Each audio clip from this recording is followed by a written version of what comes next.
All right, all right. Greetings. Happy Wednesday to everyone. I'm so excited for you to be joining us for SEL in the community by the Urban Assembly with some amazing guests to talk about culturally responsive and culturally sustaining social emotional learning. We have assembled a dream team of educators from across the country who are leading this work in their communities across the country and across the world.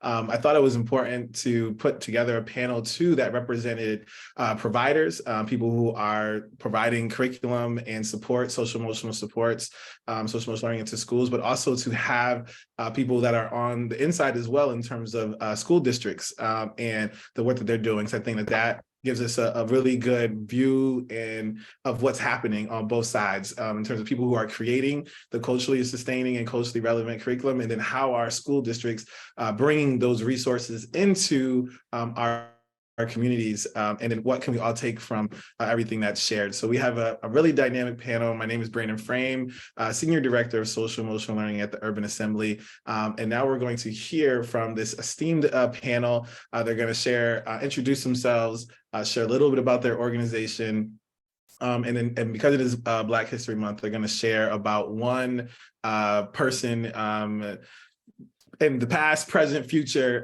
that inspires them. That's a Black person as we celebrate Black History Month. So we're going to start with Jasmyn. Wow, what a way to put me on the spot. Good morning, everybody, or good afternoon. Hi, everyone. My name is Jasmyn Wright. Quick bio about me. I'm an educator. I currently teach 5th grade. I've been teaching for 13 years, multiple states within the US, as well as I've done some work internationally as well, working with other schools and organizations. In addition to that, I am the CEO and founder of the Push Through organization. It was founded in 2016 and inspired by my then 3rd graders from Philadelphia, Pennsylvania. I focus on affirmations in my class, so I'm in identity and awareness, and we uploaded a video to our social media that basically changed the trajectory of my work and kind of created the hub for my organization, which is the Push Through. And we focus on curriculum development, teacher training, SEL instruction, partnerships, and after-school programming. So that's me. Mm-hmm. Oh, and Marva Collins is my person, my Black history figure. She was an educator in Chicago, and her work really, it just aligns with who I am, and her passion, her mission, her realness, her authenticity, and her social emotional learning platform. So Marva Collins is my girl. Thank you so much, Jasmyn, my Spelman sister. Appreciate you, and thank you for joining us. Kristen. Hey, y'all. Hey, my name is Kristen Hopkins. I am the founder of Black SEL, and as well as the founder and CEO of Dangers of the Mind. Started this work over a decade ago in alternative schools and juvenile justice, working with students who had severe trauma, and of course were fit the category of Black and Brown, and started my work there, and then branched out doing a lot of curriculums, but also interventions for in-school suspension, bringing SEL into those spaces.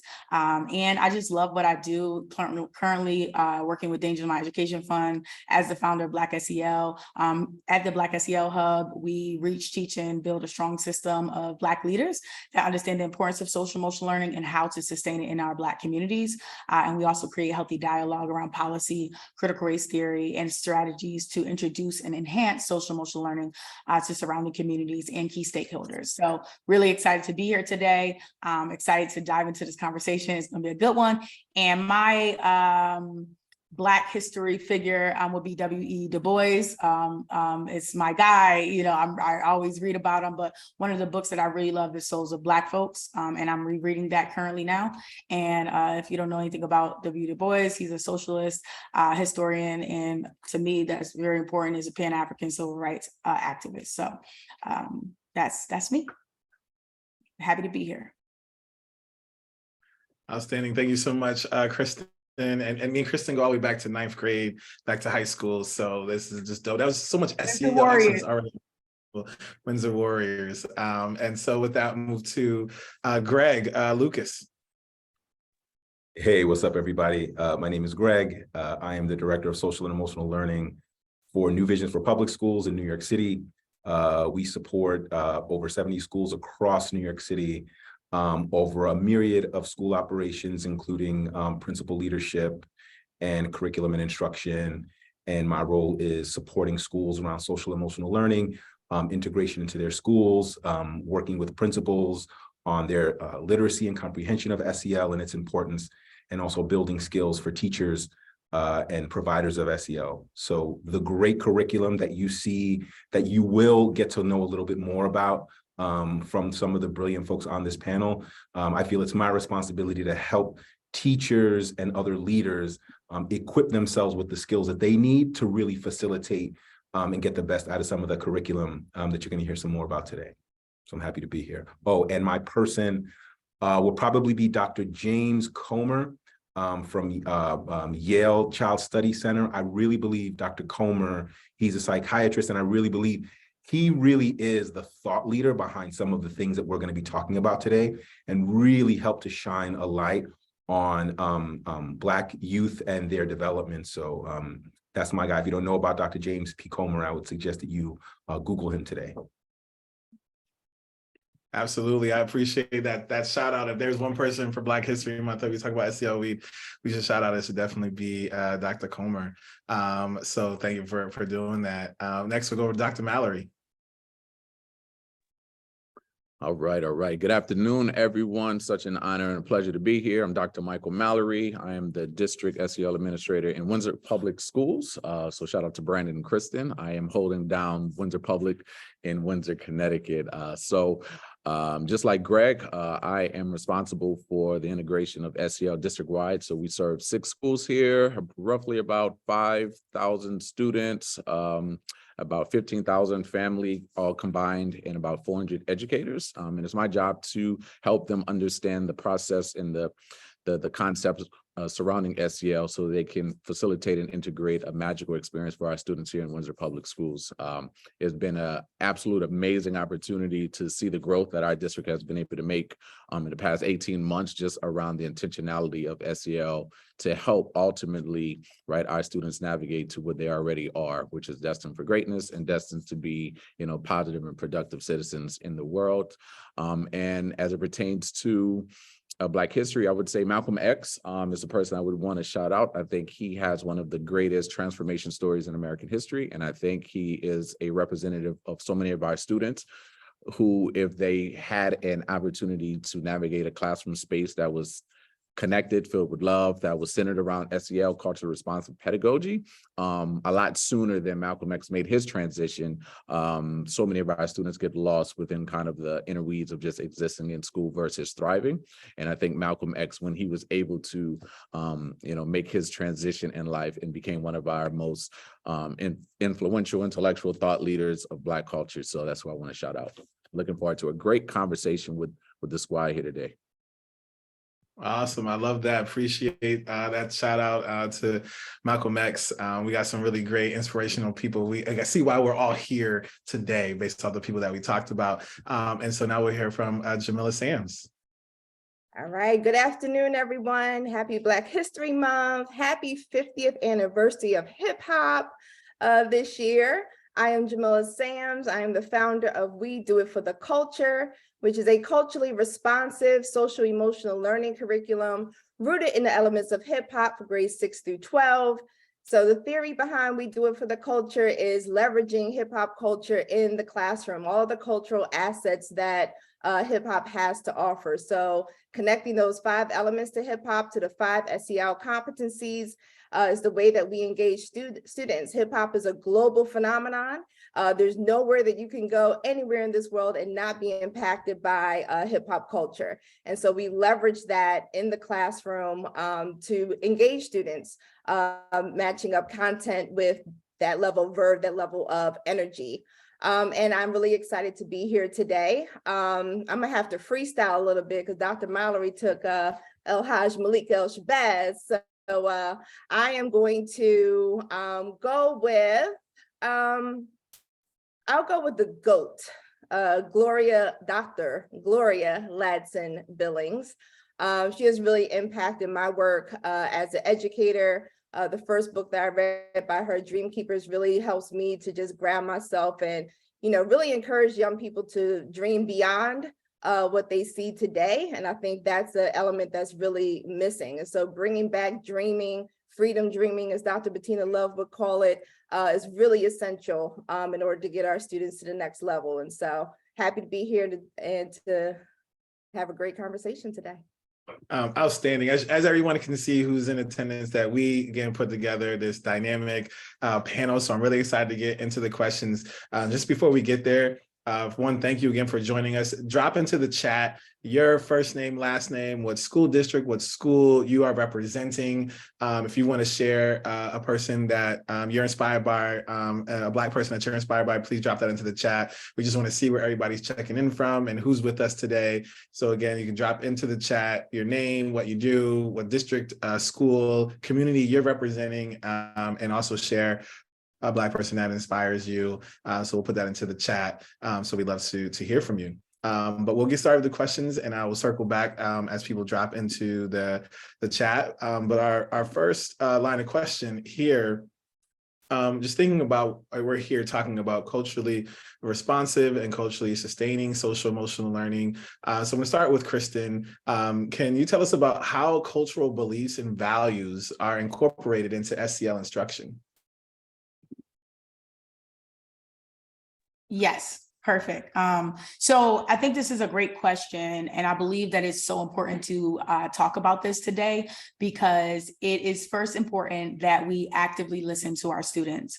I am going to say, as a developer, it was my main focus when I first started, and it still is my main focus, to develop to the need of a Black child.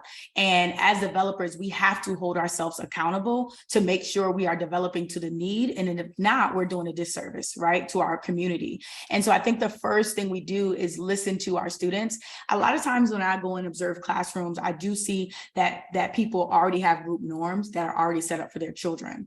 And I believe that we need to give our kids autonomy to create their group norms as a group, first, instead of setting a standard of expectation. Allow your students to set their own expectations and then see if those need to be raised or what that looks like. And then also, I feel like once you understand a child's background and community and where they live, it takes an assessment. We do something called a temperature check, where we always are asking kids how they feel. What do you feel? And with SEL, we got to remember that this is all about feeling, right?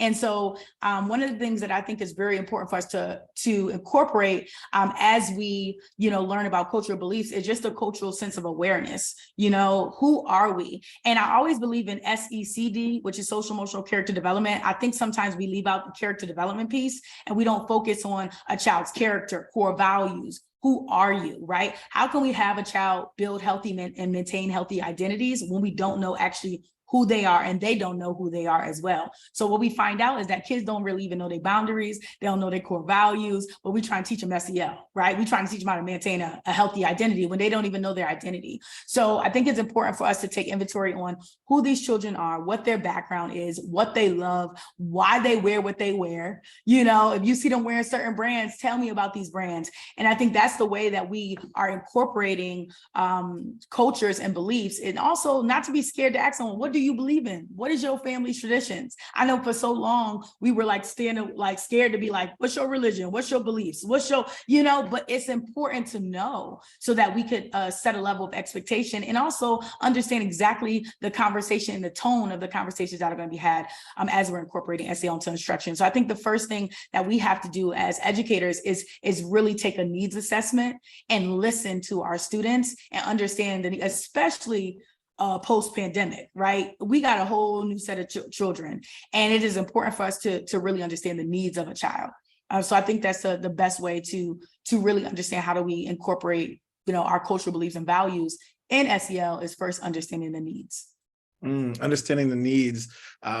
Kristen, I loved everything that you said. And so this is going to bring me over to Greg to build on this, because I love everything you said. And Greg, thinking about where you sit inside of the school district, 70 schools in New York City, how are you taking a lot of what Kristen said and actually doing that within the construct of this system with 70 schools, about how cultural beliefs and values are incorporated into SEL instruction? Well, yeah, I appreciate everything, all that gospel that just came out of Kristen's mouth, for sure. For me, it starts with the school leader. And the research shows that a school leader's intentional investment in their own well-being and the well-being of the school leads to positive outcomes in terms of teacher retention, in terms of students' a sense of safety and connectedness in the building, parents. So it really, for us, it really starts with helping school leaders understand the importance of this work and why a universalist approach simply will not work when you're working with all young people. And one of the simplest ways that I try to convey that is I have two beautiful little boys at home. I have a 6-year-old and a 10-year-old. And some parents that are watching here, or I don't know if we have any parents on the panel, but I will tell you, many parents know that we have 2 talks with our kids, right? And so a lot of people know, yes, I know a certain age, we're gonna talk about birds and bees, we're gonna talk about relationships and all those things, but my young boys have to have a second talk, right? And that second talk is around how they are going to navigate themselves when, not if, when they experience racism. When my boys are beautiful little, my 6-year-old, beautiful little boy, but at some point he's going to be 6 feet tall. He's going to have a deep voice, and he's still going to be that beautiful little boy to me. But for somebody else, they're going to look at him and perceive him as a threat. My son needs to know how to navigate himself. So I'm having Black parents across the world are having conversations around self-awareness, around self-management, around social awareness. They've been having that conversation for years. And so I say that to say, when we talk about SEL, context is incredibly important, because the way young people are experiencing life can be vastly different. And so if we are not teaching SEL with racial and social context, then we could potentially teach SEL in a way that's actually harmful to young people. Greg, I think we're gonna get gospel after gospel. I might drop a link so we can take up some offering, for the panelists here, because it's so true in everything that you just mentioned. And I talked about, you talked about differences across cultures, and so I'm gonna switch to another question, and we're gonna come to Jasmyn for this question. But to think about and share your thoughts, Jasmyn, on how are cultural differences acknowledged and respected in SEL lessons, and how do you go about creating that and making sure that that happens in your classroom and with the work that you're doing? Thanks for the question, Brandon. First, I just want to say that I am, as an passionate SEL, I would say leader in education, I'm learning some gospel myself from Greg and Chris. So I appreciate you sharing that. I feel like I was just at a loss of words, but I was really entranced into listening. So let me just start by saying my perspective of SEL is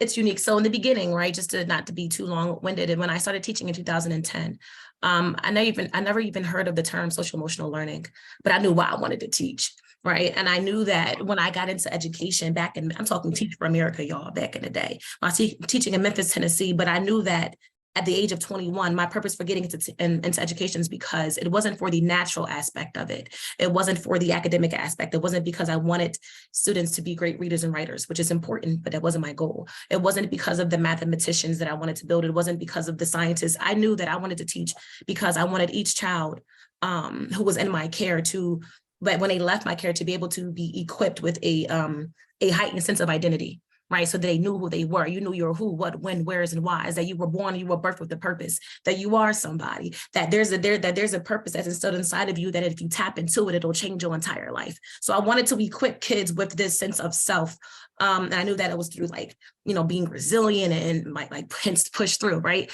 And so that's why I began teaching in the first place. I just knew that the natural side was, I got to get observed on this part of being a teacher. But I knew that spiritually, I'm here for a deeper reason. And to me, that's social emotional learning. And I don't care if in my classroom, I have a passion for the Black and brown babies, may I say, okay, I do. Everybody knows me, that's my niche. But I don't care who was in my classroom, whichever child was in my classroom, whether your ethnicity, you're Mexican, Hispanic American, you're Black, you're white, I don't care where you from, what language you speak, what you look like, what's your background, you're going to feel safe and seen and heard in this room, because at the end of the day, I'm not speaking to it, I'm speaking to you. And I think that's EL, that's SEL, right? When you see them and not it. And when my babies are in my room, or that's what I do with this work. When I go and I speak, I teach that to people so recognizing cultural differences. It's, do I see each individual child in my room as his or her own unique identity and soul and being? So when I see you, you know, people say, you know, they act like they have identity blindness. I don't see color. That's a lie. We all see color. You know, we all see color. We're human. That's a lie. And, you know, or we'll say things like, you know, I don't judge. Yes, you do. We all do. We're human. That's a part of the human aspect of it. And that's not the issue. The issue is, what do you do after you do it? That's the SEL part. Can we reform and repair that? So cultural differences in my classroom, or in the schools, how do we do that in schools is, no matter the child that walks into your space, do you see them as a unique human being? I'm talking about their background, their experiences, their trauma, their race, their religion. Do you see them? And then when you see them and you speak to them, can you keep in the back of the mind that their experience might be different than yours? So I have children in my room right now. It's primarily Black. But I have some, you know, my little Mexican Americans, my little biracial babies, my Puerto Ricans, and then I have my little my white baby, that's my baby. But we're all cool, we're family, but we operate as a unit, and culturally I recognize each and every one of them on their own. So what does that mean? That means through when we're doing math problems. First off, Miss Wright is going to be Miss Wright, and they know that. So I'm going to always be me. But when we're teaching and we're doing content and we're learning, if there's a math problem, let me make sure that this math problem, if, you know, students have their names as a problem of the day. And if there's one of my Hispanic babies, and so his problem of the day deals with, I know his family, I know them to their core. So his problem is going to be, so-and-so's mom made this dish last night, and I'm using fractions, but I know that's part of his culture's ethnicity. So I'm recognizing it, right? So now I'm giving awareness to students of, this is what this other culture does in their culture. This is what they do. So when you recognize cultures, and SEL lessons is, do I recognize you as a unique human being, and as your soul? So when I'm doing reading and we're reading text, are our texts culturally diverse, right? Or is it the same about the same thing about the little, no. Oh God, I don't know. Like, is it about the same little non-troubled child who's pushing through the adversity of, oh, I lost my dog. That's cute. That's great. But can we get to some real stuff, or some global context issues that deals with cultural differences with SEL. But I feel like I'm about to start rambling, so I'll stop. But when you want to recognize I think the beginning of recognizing cultural differences in SEL is first seeing each kid as his or her individual self as a human being. Like, we're humans at the end of the day. So can I connect with you humanly, human to human? Spirit is a human to human interaction. So I connect with your human. And since I connect with your human, I am forced to connect with your culture as well, and your experience. So that's how we do that. I love that. And I love the descriptions of how you're doing that. And that brings me over to Jamila and thinking about cultural differences. And I love that we do it for the culture, really impacts and thinks about how hip hop and how that's kind of integrated into everyone's lives. There's not a place in the world you can't go and not experience hip hop. And to think about how to use hip hop to teach social emotional learning skills across cultures, I think is powerful. Can you talk a little bit about some of the work that you're doing in terms of the question? Thanks. Yeah, absolutely. Well, first and foremost, in thinking about cultural differences, I like to leverage them as cultural assets. And when I think about hip hop really emerged from a space where Black and brown people were not being seen, were not being heard, and not being valued. And so we come with so many gifts and so many cultural assets that were not being leveraged. And so hip hop was really like the phoenix coming out of the ashes. Like at the end of the day, we are going to be seen because I'm going to put my name on the side of this subway car, and that subway car is going to go through all the boroughs of New York City. And now everybody's going to know my name, right? When we think about the DJ, responsible decision-making, you play the wrong track at the wrong time, you're going to be in trouble. The same thing applies to educators, right? When you think about responsible decision-making, it's your responsibility to get to know every single student in all of their brilliance and all their ingenuity, and make sure that you are leveraging their cultural assets in the classroom. Because again, you play the wrong song in the classroom, they're going to look at you funny, right? And so it's just about taking those 5 elements of hip hop and incorporating them with the 5 SEL competencies. The one that's most important for me is knowledge of self, the 5th element of hip hop, and how that connects directly to that first SEL competency of being self-aware. That is so important because that is literally the foundation of who we are as human beings. And so in the work that we do, not everybody's ready for, we do it for the culture. And I totally understand that. And so we're going to have to figure out what the work is to get ready. But at the end of the day, there is no amount of professional development that can happen, no matter how much money you pay me or my company or anybody on this panel. If you do not truly believe that this work is important, if you do not truly believe that you are there in order to, really highlight the brilliance in your students, then this work is not for you. There's not enough SEL development that can happen for adults if you don't believe. That's the starting point. You have to believe.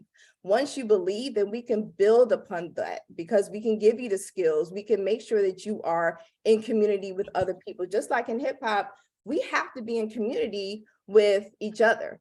We have to be able to have our own unique styles, right? Unless you're ODB, there's no father to his style. But you got to be in community with others who really, truly believe that this work is important. You have to have your co-conspirators. So a lot of people want to do this work. However, they are afraid. And in hip hop and culture, you cannot be afraid to do this work. So you have to have your co-conspirators. You have to have your gang, your crew, your squad. And that squad may consist of other teachers. It may consist of students. It may consist of community members that's going to band and rally with you in order to lift up this work so that you don't feel as though you're doing it by yourself. And so again, got to start with what you believe and then build upon that, and then surround yourself with other people that are going to help to change the trajectory and, elevate young people. Ultimately, this is about liberation work. This is liberation work. I talk away, everybody's not ready. So that really makes me think about, and somebody had dropped it in the chat when others were singing around our adult social emotional learning. So that brings me over to Dr. Mallery and thinking about that everybody's not ready, but we need to get people ready, and we need to be culturally responsive and culturally sustaining. And again, Dr. Mallery representing on working within the school district and working with teachers and principals. How are educators supported and trained to engage in culturally sustaining and culturally relevant practices in their SEL instruction? No, absolutely. Absolutely. Thank you for that question, Brandon. So for starters, the one way that we kind of leverage here, and I leverage here in Windsor, is people have emotions, students have emotions.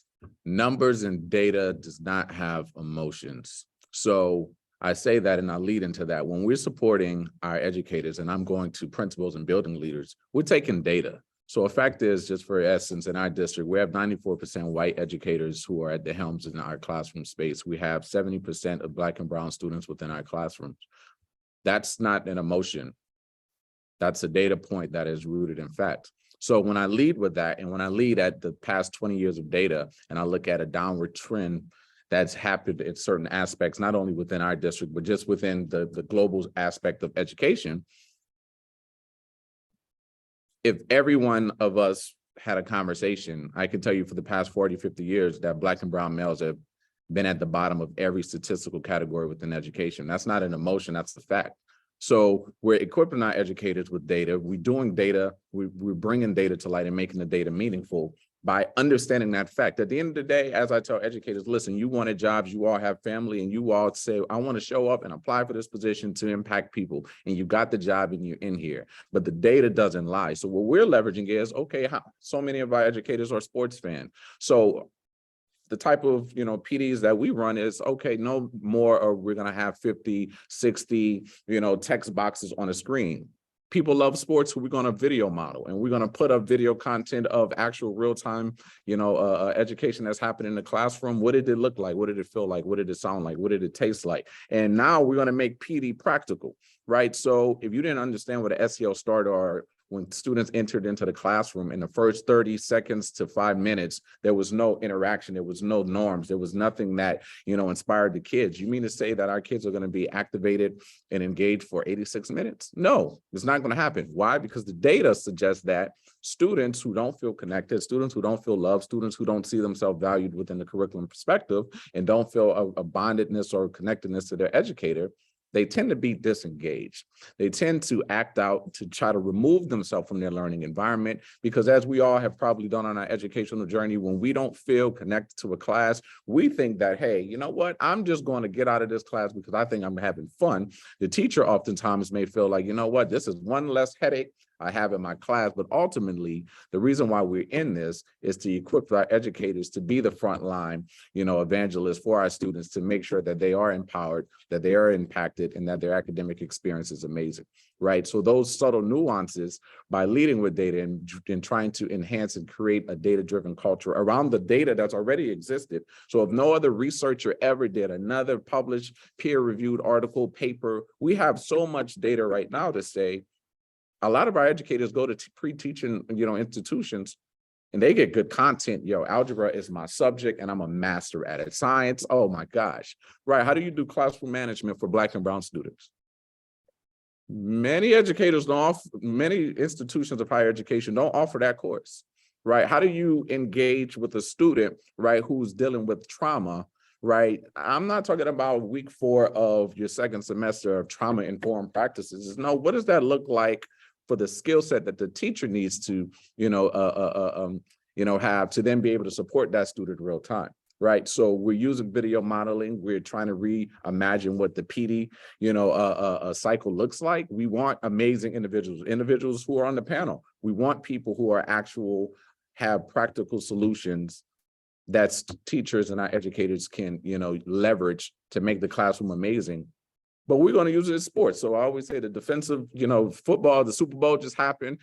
People went in at halftime, they saw the film, hey, these are the adjustments. But if our educators are never seeing themselves happening in real time, how do we make those adjustments? And that's probably one of the things that is gaining steam in our district. And that's something that I'm leading and trying to lead the forefront of. The more video content that we can leverage, the more we can then see it as strategies. That's going to make PLCs a lot more robust. Instead of having the agenda, hey, we're going to put on this video of our leader in their classroom, and we're going to say, okay, let me show you, this is how I dealt with Jamal, because Jamal was in my class. He doesn't have that problem. Here's some strategies, because now when he does X, Y, Z, this is what I was able to do, and now it's making it more immersive for him. So hopefully we're going to continue to build momentum on that, and that's definitely something I would highly recommend to the individuals in the audience in your schools, to incorporate some type of video modeling and make it real, make it raw, and make it immersive, so that can help transition and inspire the classroom experience for our students.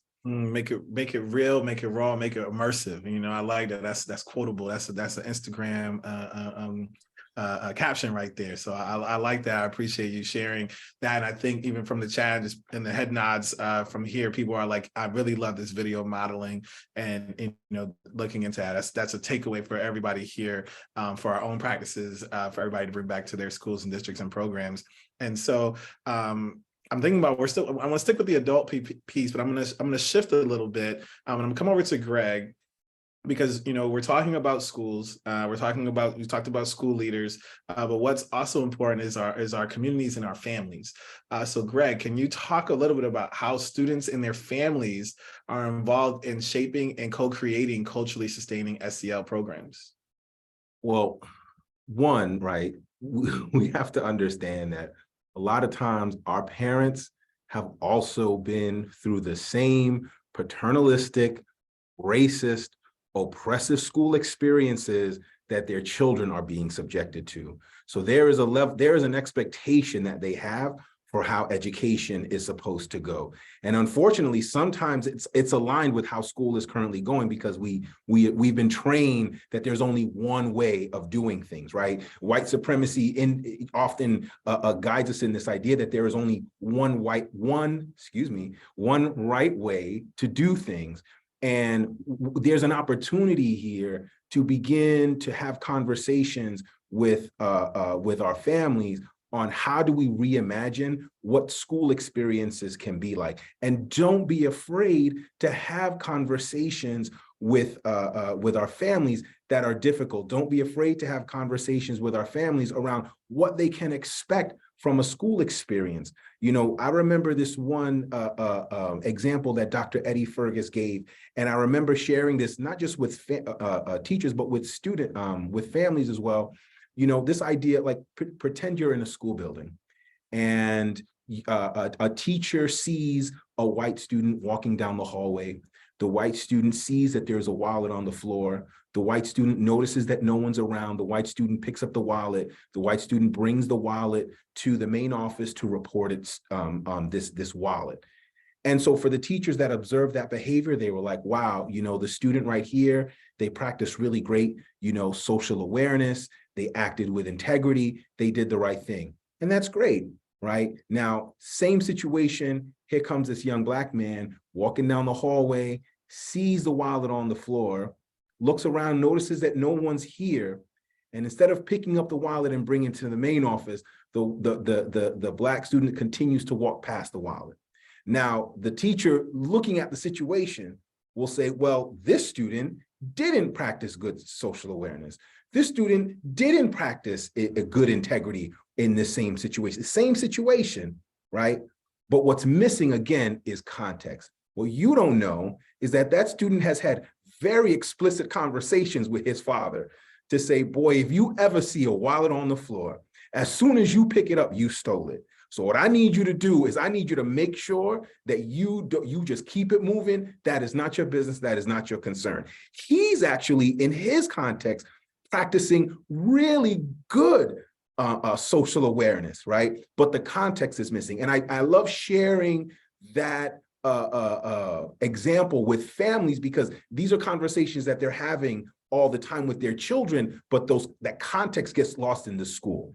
And so how do we bring parents in and have more conversations around what we expect, how we think our young people need to be able to navigate and have those conversations directly with teachers, right? And so we have to build those authentic bridges. But I think sometimes what we don't do is we're afraid to engage our parents, right? We're afraid to have meaningful conversations with them. We're afraid to bring them in as collaborators. And then we are also, a lot of times when it comes to building SEL work, we tend to cater to adult comfort. We don't want to put teachers in situations that make them uncomfortable. And so because we don't want to put them in situations that make them uncomfortable, we create spaces where teachers don't have to engage directly with parents. We put the Black social worker, the Black dean, the Black person to do all the engaging with that child's family, right? And so again, opportunity for context is lost in that space. And so when we're really building authentic relationships, it can't just be that one Black social worker in your school building or that guidance counselor that does all this work. We need to be able to have meaningful dialogue. And yes, that will often mean that we cannot center teacher comfort, and that we have to, because teacher comfort is going to come at the expense of our children's identity and their ability to thrive. Teacher comfort at the expense of our children's ability to thrive. Woo! That's a tweet. You know, that's a tweet right there. Somebody tweet that. Just, you know, cite Greg on that one, because that was really powerful. I really appreciate that storytelling, as Charlotte talked about as well. That was, I think we all just really resonated there as we think about the topic that we're talking about. So what I want to do is encourage people to drop questions in the Q&A, I have two more questions. Well, I have more than two more questions, but I'm two more questions that go back through the panel and get some more responses to the questions, but feel free to put in the question and answer to everyone that's in attendance so that you can get your questions answered, because I know that you see this dynamic panel, there's a lot that they can respond to. And so with that, I'm going to come over to Kristen. And thinking about with Black SEL and everybody won. She's gonna plug it, but I'll plug it to the Black SEL conference. I think it's in September. Yes. So make sure 29th and 30th. Be really exciting in Raleigh, Durham. So definitely check that out. But Kristen, my question for you is, how do we actively work to disrupt and dismantle oppressive systems and practices that may harm our students in their communities? Well, that's a great question, Brandon. And first and foremost, I have to say this, and if you don't walk away with anything, I want you to know that our Black lived experiences are very valuable, and we have to protect them. I'm going to say this again, our Black lived experiences are very valuable, and we must protect them, and we must protect our children as well. And so I think sometimes we forget that as we, maybe work with kids and want to know, what about the trauma and want to know about the joys and the sacrifice and all these things. But it is very valuable, and we have to affirm our students to know that. And how we disrupt some of these systems. For me, and I'll say for Black SEL, one of the reasons we created Black SEL was first and foremost to be able to highlight the voices of Black people that are doing this work, right? And Greg, you talked about Dr. James Comer, who was our keynote, who we gave our Pioneer Award to last year. And we love Dr. James Comer, but when we also want to continue to give him his flowers while he's still here, right? And it's important as we learned that in the Black community, right? To give our elders their flowers and to affirm them. But I think it's so important that we first allow our children to know their history and to know that they are powerful in their history. And so it's really important that we are continuing to bridge emancipatory pedagogy, things about our history, her story, history, all of that into our curriculums and being bold about that. Another thing we do at Black SEL is called the Black Student Experience Project. It's very important that we are understanding the lived experiences of Black students and then understanding their experiences with their parents. So I believe that this is another way to dismantle when we as a Black community comes together and understands how to sustain this within our Black communities, then we're able to incorporate this in the house. And I love the scenario that Greg had, because I have a similar scenario when it comes to code switching, right? And we talk about like empathy and, we talk about social awareness and we talk about true self-awareness, but then we have as Black people, we have a mechanism to code switch as a survival mode, which we're saying that, there's a lot of thoughts on that, but we have to be honest and open to have these conversations with our Black students and our Black teachers and Black families to know when we are code switching, where are our values, making sure our values are still aligned, making sure our identity is not shifting, because SEL is all about maintaining a healthy identity, right? So I think that a lot of the things that we have to first work on the provider side is making sure that Black providers are getting into Black districts, urban districts. So our resources are reaching our students. It is important to understand that culturally affirming is meaning that I'm not saying, and we don't have to say anybody's name, but we got Jerome's and Tatiana's, and we got, Kiera's are in the curriculum where kids are seeing their names and is reflected where they feel seen and heard through the material. I think that's a way that we dismantle and disrupt that. We also, Dr. Pembroke, we were on a conversation with her last week. If you guys haven't seen the SEL Provider Association, I moderated a panel for that. Please go and look at the recording. But she said something very profound. She talked about stop criminalizing our students when they wear hoodies. When was hoodies a bad thing? When did hoodies become bad? And that really resonated with me, because there's so many kids that love what they wear, or maybe their hair ain't done today and they want to put the hood on. Let's stop criminalizing our kids and putting them in categories because they're comfortable in what they wear, right? And maybe create atmospheres to be able to talk about it. So these are just little ways that we can really dismantle by Black folks coming together and actually talking about our resources, sharing our resources, and being able to promote our resources into other districts. And that's one of the reasons why Black SEL was formed, was to highlight and raise up Black educators and Black curriculum developers that are in this space to be able to make sure that they are seen and heard and their work is reached to Black students. Mm-hmm. Making sure that work is seen and heard. I had a chance to attend the conference last year, and I think that's exactly what took place. So I definitely encourage people to show up. It was an amazing conference. I think it's 2 days this year. So yes. That's outstanding. And so I'm going to come over to Jasmyn. And my question for you is, how does SEL instruction contribute to the broader goal of creating a socially just and equitable learning environments? Again, I'm taking everything in. Speaking with a team of like-minded people is always a powerful experience for me, especially when we're all in this work together. So I'm just learning about it. So right now I'm currently getting my doctorates, right, y'all? Just pray for me, just kicking my behind. And we're no, thank you very much. But like we talk about the term equity. And I feel like that term is just thrown all over the place sometimes, and we use it because it sounds good, or not sounds good, excuse me, maybe that's just my perspective, or we say things like equity or diversity and inclusion, and I am this specialist, which is great, but are we really, like, what does that really mean? So taking that with just like SEL, I'm sorry, I'm just over here just thinking about my own group of kids, and I'll just use my own self as an example. When I started teaching in 2010, right? I told you who I was in the beginning. And fast forward to 2016, I was teaching in Philadelphia, Pennsylvania. Philly was a rough one for me, y'all. I was teaching 3rd grade at that time.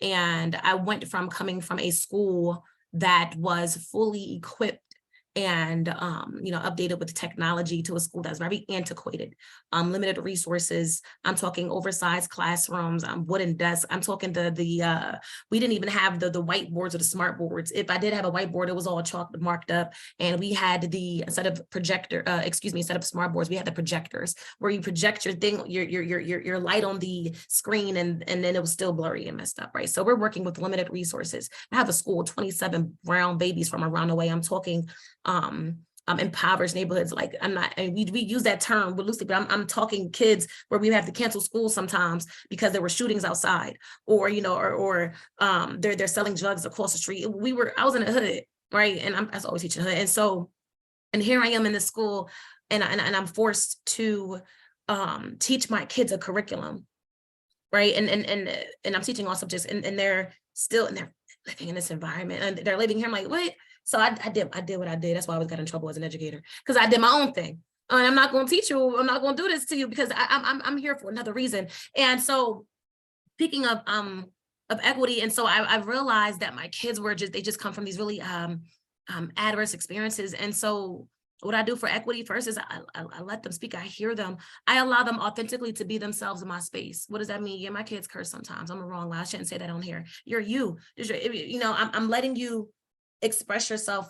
Don't disrespect me, but authentically, right? This is you. If we're going to coexist in this space, if this is an equitable space, if you have to accept me and my rules as an educator, you have to accept me and this standard and my personality. Who do I think that I'm above you to not receive you as well? So if we're going to coexist, I accept you.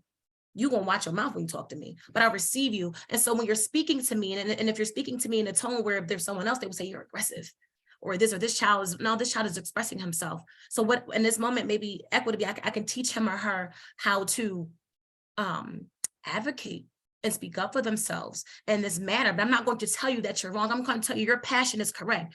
You are entitled to your emotion. You're entitled to how you feel. And now that you got that out, now that we have the safe space of communication, let me let you know that in the real world, we're going to have to work on this a little bit, right? So you're safe in the space equity. I think one way that what I did for my kids, which is kind of like what propelled me, is when they come into my space, I do affirmations, y'all.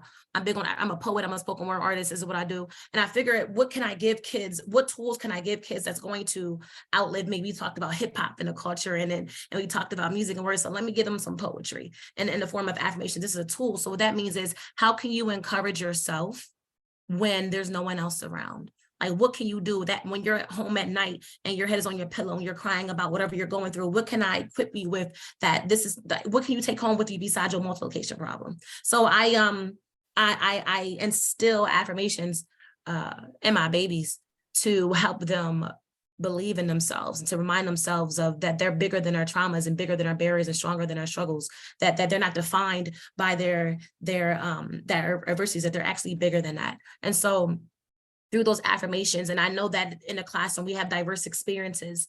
Everybody's trauma is different. Everybody's story is different. We all come from different backgrounds. And so what I do is I take their stories, their voices, their experiences, their concerns, their lack of confidence, whatever they have, the issues that we deal in the classroom, I take them and I create unique affirmations for them. And then we recite them every day, y'all. We recite them every day. And I don't mean not to be whatever. I don't mean I am great, I am awesome. No, we gonna cater to that specific thing that you spoke about. No, I am somebody. I'm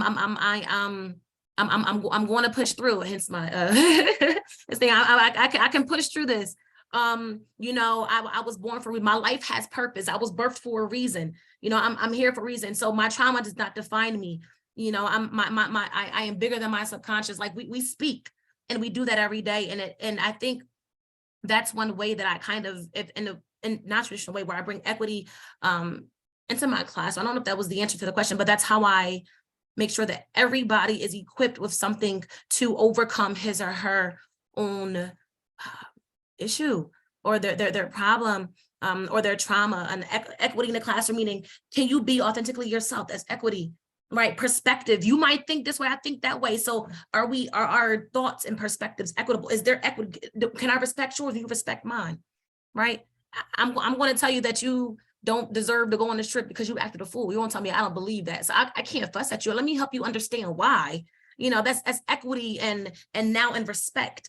Like I'm giving you respect and showing you what you did. You tripped. Yeah, you were tripping. So let me explain to you why. And I think that when leaders in SEL or leaders in education, we're not allowing children to be human beings and allowing them to be authentically themselves, void of the disrespect. And so equity for me and creating equity inclusive classrooms is, does this child feel safe being him or herself?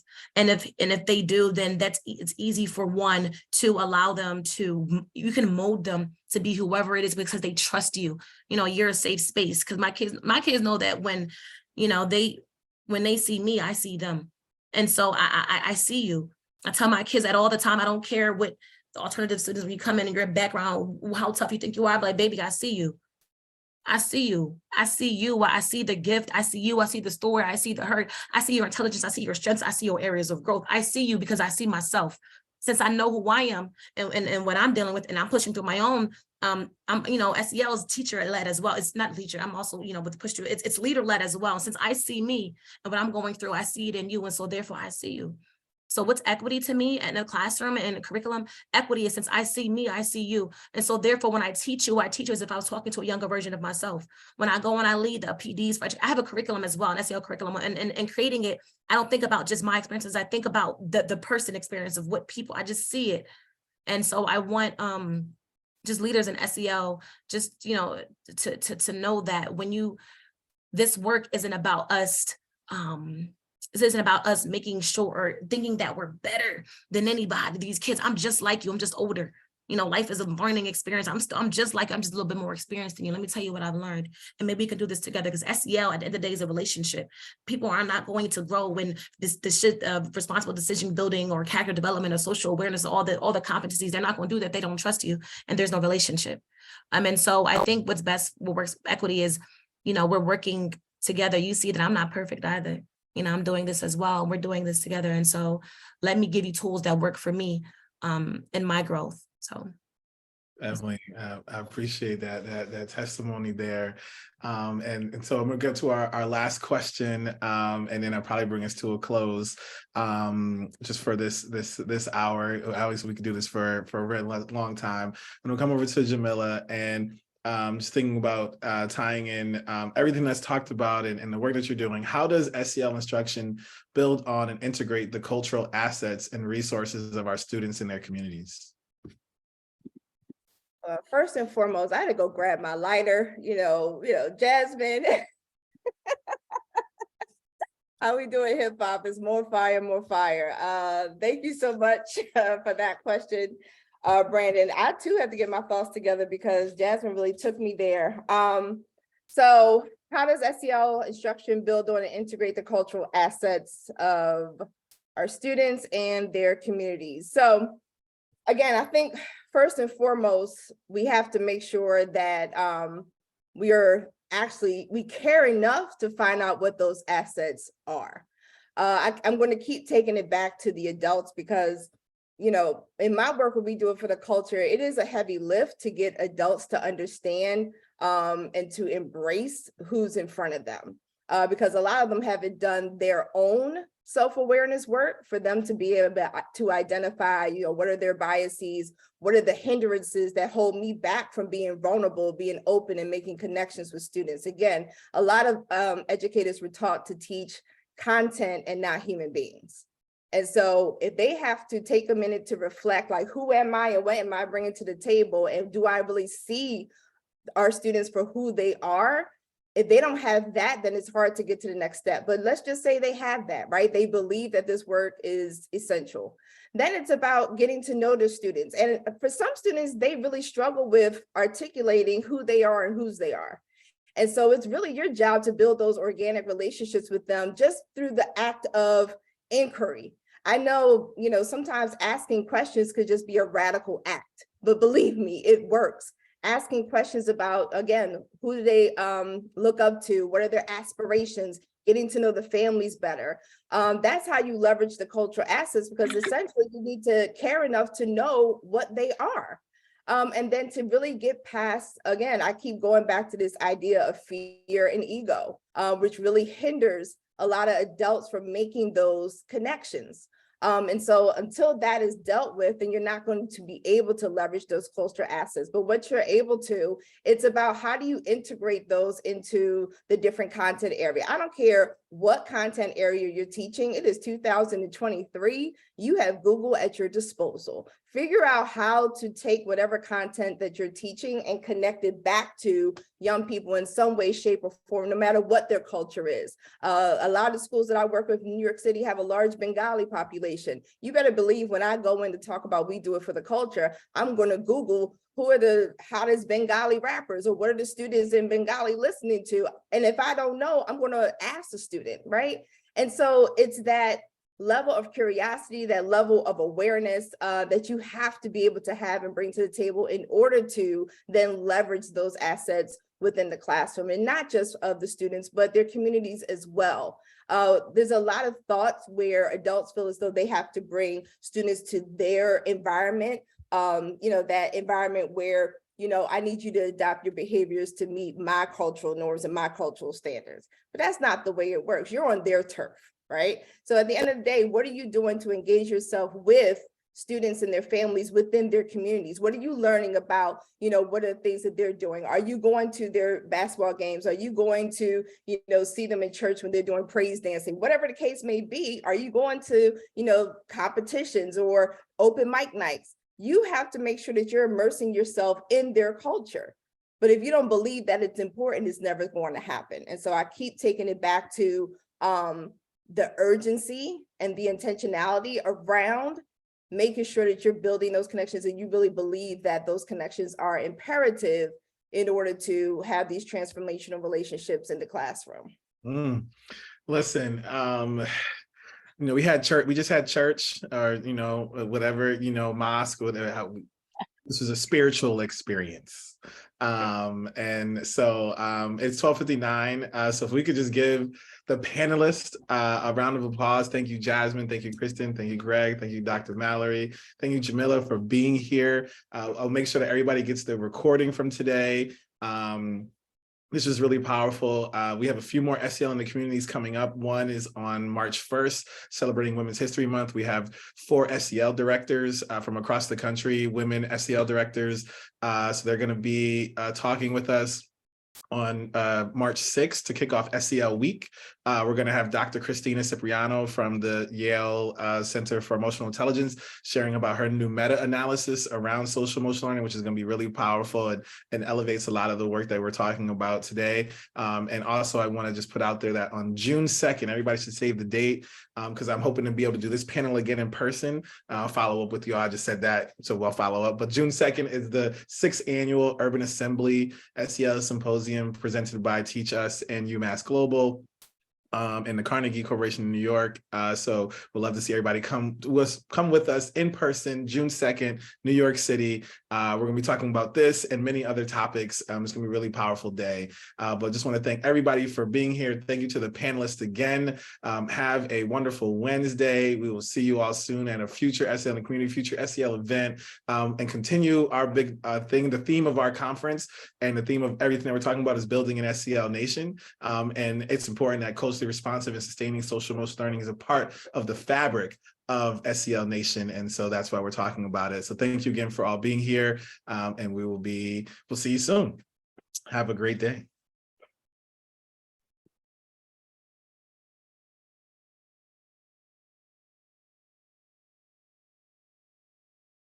Awesome. All right. Well, thank you, everyone. If I could just do one thing really quickly, if you could all just, I'm gonna do a quick group photo, and everybody could smile. I'm gonna count to 3 and just everybody smile. 1, 2, 3. Okay, got it. All right. Have a great day, everyone, and I'll be in touch with follow-up emails. Okay. Have a great day. Bye, y'all. Have a blessed one. Peace Yes. and Bye, blessings. guys. Have a good one. And the fight, everybody. Peace.